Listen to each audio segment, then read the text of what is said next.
ಎಲ್ಲರಿಗೂ ನನ್ನ ನಮಸ್ಕಾರಗಳು. SA1 model question paper LBA based ಅಂದ್ರೆ LBA ಆಧಾರವಾಗಿಟ್ಟುಕೊಂಡು SA1 ಮಾದರಿ ಪ್ರಶ್ನೆ ಪತ್ರಿಕೆಯನ್ನ ತಯಾರು ಮಾಡಲಾಗಿದೆ. ಈ ವಿಡಿಯೋದಲ್ಲಿ ಈ ಅರ್ಧ ವಾರ್ಷಿಕ ಅಥವಾ ಸಂಕಲನಾತ್ಮಕ ಪರೀಕ್ಷೆಗಾಗಿ ಈ ಒಂದು ಸೆಪ್ಟೆಂಬರ್ ತಿಂಗಳಲ್ಲಿ ಪರೀಕ್ಷೆಯನ್ನು ತೆಗೆದುಕೊಳ್ಳಬೇಕಾಗಿರುತ್ತೆ. ಹೀಗಾಗಿ ಈ ಒಂದು LBA ಆಧಾರವಾಗಿಟ್ಟುಕೊಂಡು ಸಂಕಲನಾತ್ಮಕ ಪರೀಕ್ಷೆಯ 1ರ ಮಾದರಿ ಪ್ರಶ್ನೆ ಪತ್ರಿಕೆಯನ್ನು ನೋಡೋಣ.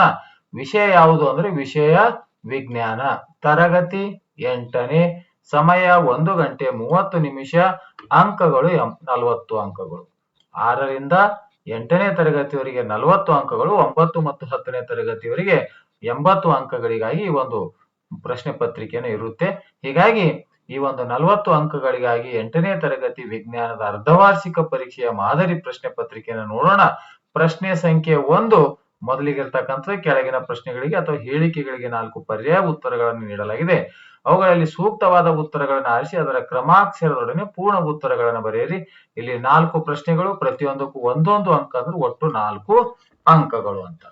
ಈಗ ಪ್ರಶ್ನೆಗಳನ್ನು ನೋಡ್ತಾ ಹೋಗೋಣ. ಮೊದಲನೇ ಪ್ರಶ್ನೆ, ಒಂದೇ ಭೂಮಿಯಲ್ಲಿ ಪರ್ಯಾಯವಾಗಿ ವಿವಿಧ ಬೆಳೆಗಳನ್ನು ಬೆಳೆಯುವುದನ್ನು ಏನಂತೀವಿ? ಆಪ್ಷನ್ ಎ ಬೆಳೆ ಸರದಿ, ಬಿ ಇದು ಅಂತರ ಬೆಳೆ, ಸಿ ಇದು ಬಹು ಬೆಳೆ, ಡಿ ಇದು ಮಿಶ್ರ ಬೆಳೆ.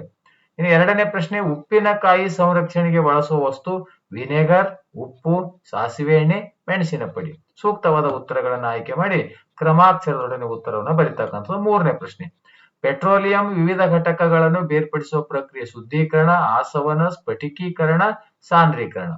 ನಾಲ್ಕನೇದು, ಅತ್ಯಂತ ಹೆಚ್ಚು ಕ್ಯಾಲೋರಿ ಮೌಲ್ಯವನ್ನು ಹೊಂದಿರುವ ಅನಿಲ ಈ ಕೆಳಗಿನವುಗಳಲ್ಲಿ ಯಾವುದು? ಎ ಆಪ್ಷನ್ LPG, ಬಿ ಇದು ಪೆಟ್ರೋಲ್, ಸಿ ಇದು ಹೈಡ್ರೋಜನ್, ಡಿ ಇದು CNG.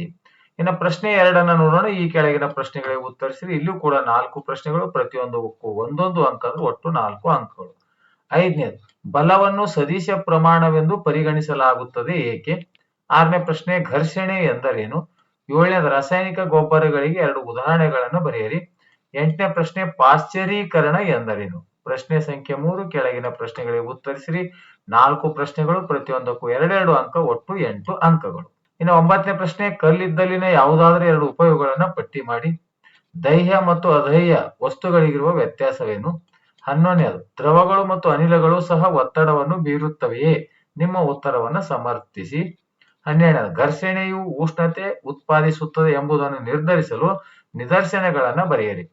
ಇನ್ನು ಪ್ರಶ್ನೆ ಸಂಖ್ಯೆ 4 ಕೆಳಗಿನ ಪ್ರಶ್ನೆಗಳಿಗೆ ಉತ್ತರಿಸಿರಿ. ಇಲ್ಲಿ 3 ಅಂಕದ 4 ಪ್ರಶ್ನೆಗಳು, ಒಟ್ಟು 12 ಅಂಕಗಳು. ಪ್ರಶ್ನೆಗಳ ಸಂಖ್ಯೆ 4, ಪ್ರತಿಯ ಪ್ರಶ್ನೆಗೆ 3 ಅಂಕ. 13ನೇದು, ಘರ್ಷಣೆಯು ಒಂದು ವರವೂ ಹೌದು ಮತ್ತು ಶಾಪವೂ ಹೌದು, ಹೇಗೆ ವಿವರಿಸಿ. 14ನೇ, ರಬ್ಬಿ ಬೆಳೆಗಳು ಯಾವುವು? 2 ಉದಾಹರಣೆಗಳನ್ನ ಕೊಡಿ. ಆಹಾರ ವಿಷಯವಾಗುವಿಕೆ ಎಂದರೇನು? ಇದರ ರೋಗ ಲಕ್ಷಣಗಳನ್ನ ತಿಳಿಸಿ. 16ನೇದು, ಕಲ್ಲಿದ್ದಲು ಅನಿಲವನ್ನ ಹೇಗೆ ಪಡೆಯಲಾಗುತ್ತದೆ? ಇದರ 2 ಉಪಯೋಗಗಳನ್ನ ತಿಳಿಸು. ಇನ್ನು ಪ್ರಶ್ನೆ ಸಂಖ್ಯೆ 5 ಕೆಳಗಿನ ಪ್ರಶ್ನೆಗಳಿಗೆ ಉತ್ತರಿಸಿರಿ. ಇಲ್ಲಿ 3 ಪ್ರಶ್ನೆಗಳಿವೆ, ಪ್ರತಿಯೊಂದಕ್ಕೂ 4 ಅಂಕಗಳು ಅಂದ್ರೆ ಒಟ್ಟು 12 ಅಂಕಗಳು. ಪ್ರಶ್ನೆಗಳ ಸಂಖ್ಯೆ 3, ಪ್ರತಿಯೊಂದು ಪ್ರಶ್ನೆಗೆ 4 ಅಂಕಗಳು. 17ನೇ, ಪ್ರಕೃತಿಯಲ್ಲಿ ಪೆಟ್ರೋಲಿಯಂ ಹೇಗೆ ರೂಪುಗೊಳ್ಳುತ್ತದೆ ವಿವರಿಸಿ. 18ನೇ, ನಮ್ಮ ಸೌರವ್ಯೂಹದಲ್ಲಿ ಸೂರ್ಯನು ಗ್ರಹಗಳ ಚಲನೆಯನ್ನು ಹೇಗೆ ನಿಯಂತ್ರಿಸುತ್ತಾನೆ? ಬಿ ಇದರಲ್ಲಿ. ನದಿ ನೀರಿನ ಕೆಳಮುಖ ಚಲನೆಗೆ ಕಾರಣವೇನು? 19ನೇದು, ಆಹಾರ ಸಂರಕ್ಷಣೆ ಯಾವುದಾದ್ರೂ 4 ವಿಧಾನಗಳನ್ನು ಸಂಕ್ಷಿಪ್ತವಾಗಿ ವಿವರಿಸಿ. ಆತ್ಮೀಯರೇ, ಈ ರೀತಿಯಾಗಿ 6ರಿಂದ 10ನೇ ತರಗತಿಯವರೆಗಿನ ಗಣಿತ ಮತ್ತು ವಿಜ್ಞಾನ ವಿಷಯಕ್ಕೆ ಸಂಬಂಧಪಟ್ಟಿರುವಂತೆ SA1 ಮಾದರಿ ಪ್ರಶ್ನೆ ಪತ್ರಿಕೆಗಳ ವಿಡಿಯೋವನ್ನ ಮಾಡ್ತಾ ಇದ್ದೀನಿ.